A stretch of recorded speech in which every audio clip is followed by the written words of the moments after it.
this matter has now concluded. The Manager of Opposition Business.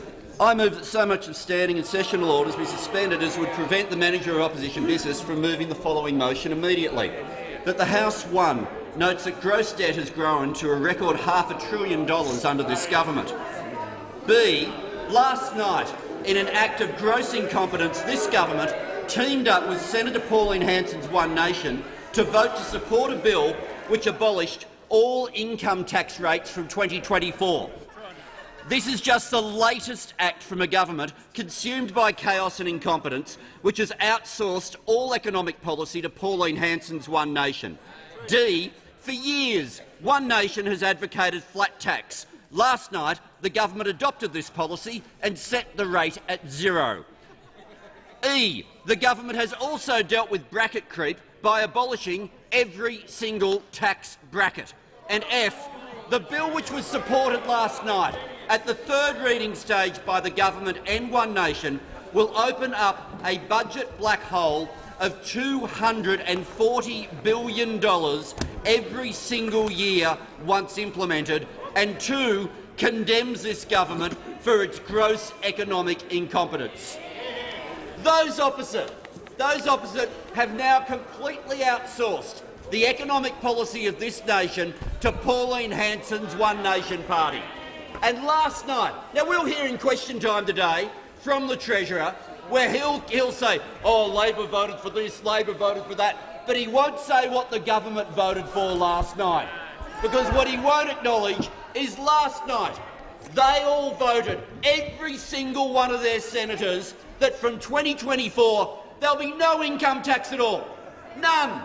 $240 billion wiped off the Commonwealth revenue sheet. $240 billion. They could actually get from $500 billion to $1 trillion in gross debt now in just 2 years. In just 2 years, the Treasurer has found a way of doing that. No wonder they wanted to shut down debate today. Have we ever seen a situation before? Where what is meant to be the centrepiece of their budget strategy, they won't even allow a single speech from the Shadow Treasurer. Not one speech. You know, a government that's confident of its credentials doesn't need to shut debate down. A government that's not humiliated by teaming up with Senator Pauline Hanson doesn't need to shut debate down. A government that hasn't decided they won't let working Australians have a tax cut unless they personally get one too, the same as Senator Hanson did, the same as the Treasurer did, the same as the Prime Minister did. They wouldn't let the workers get a tax cut unless they got one too. That sort of government is the sort of government that needs to shut down debate. But a government that's confident of the economy, a government that's confident of what it's doing, doesn't need to do what happened in this House today. I mean, we've heard for years One Nation argue this ridiculous position of flat tax, and we've heard the government talk about we need to get rid of bracket creep. But who would have thought? Who would have thought last night they would have gone, bingo, we've worked it out. Let's just abolish tax. Just abolish it all. That'll work. That'll be the option. And every single one of them voted for it last night.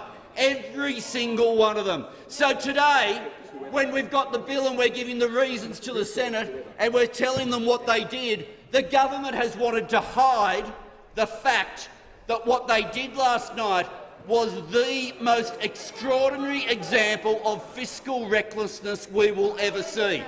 We've had people in this House come up with harebrained schemes before. We've had people in the crossbench in the Senate at different points come up with really wild ideas.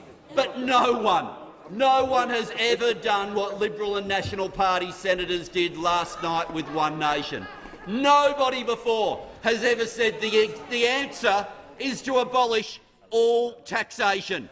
All these brackets and all these tax brackets, and they say, oh, it's been a disincentive. So what's the ultimate incentive? The ultimate incentive from their end is you abolish all of the taxation. Now, there's a problem with that. There's a bit of a problem with that. The first problem is, well, you then make a choice. Do you abolish all the services that it was going to fund, or do you just let debt go all the way up? And what's the government's answer to that? They've found a way to do both. They've found a way to do both. Remember all the talk of debt and deficit before they came to office? Remember then they voted to abolish the debt cap? And now where has that got us? $500 billion in gross debt. And now they've found a way every 2 years to add an extra $500 billion to it. The level of incompetence from this Treasurer was marked from the time he first got the job. From the time he first got in the job, he came in here, there was something like a $16 billion black hole in legislation he brought in. He's been coming into this place without a shred of anything other than anger. Because who needs argument? Who needs rationality when you can get really cranky? Who needs to actually be able to put any sort of rational economic argument together when you've got that one mode? Turn it on, turn the switch, and then it's anger. You see, what doesn't come over on the microphone? What doesn't come over on the microphone when people watch Question Time at home, and we feel for them, but there are some people who do it. They don't hear all the interjections to the Treasurer when he gets up saying, "Oh, mate, why don't you use anger this time? Why don't you get a little bit cranky this time?" Because that's the only mode he's got. Because he's someone, if he believes in doing something about debt and deficit, the evidence is he believes in just getting it higher than the nation has ever seen before. If he wants to do something about bracket creep, the answer now that he's come up with is not just abolish one bracket, abolish the lot. And when you outsource your economic policy to Pauline Hanson's One Nation, careful what you wish for. Careful what you wish for, because what happened last night is no accident. What happened last night, One Nation would have thought it was terrific, and the Liberal and National Party would have thought it's just now what they do, because the way they have behaved this term has changed fundamentally ever since One Nation returned to the federal parliament. Before One Nation was in the parliament, do we ever remember a Minister for Immigration standing up and saying it was a mistake to let people into this country based on their race and religion? But once One Nation were here, that happened. Before the election, did we hear anything from those opposite about needing a university-level English test for citizenship? No. But One Nation arrived, and all of a sudden that happens too. And last night we saw it's not just their immigration policies, it's not just their citizenship policies. They've now gone the full way, and they're adopting the economic policies of the One Nation Party. Well, those opposite can be really proud, because no other government has managed to achieve what they've achieved. $500 billion in debt now, another $500 billion added every 2 years in gross debt. Income tax, yeah, if we're worried about people going too hard on the top end of town, well, they fixed that last night, because doesn't matter how much you earn, not 1 cent of income tax from July 1, 2024 is what they voted for last night. Labor stood up in the Senate and moved an amendment to fix this.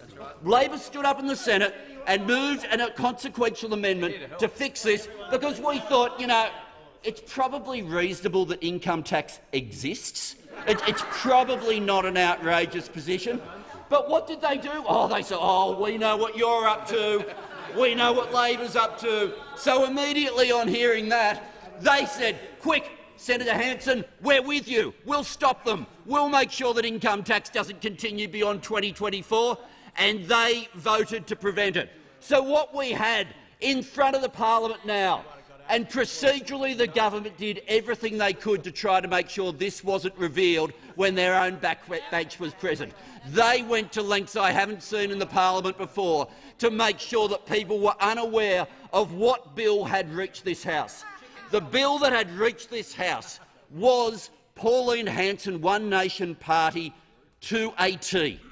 It was a policy before this House only minutes ago that abolished all income tax revenue, that set the rate at zero, that added $500 billion to debt every 2 years. And I wish we had a Treasurer who at least had the courage to acknowledge that what happened in the Senate last night was a little bit silly. But no, he'll respond in the only way he knows. Beware the anger, because there's no one running the economy.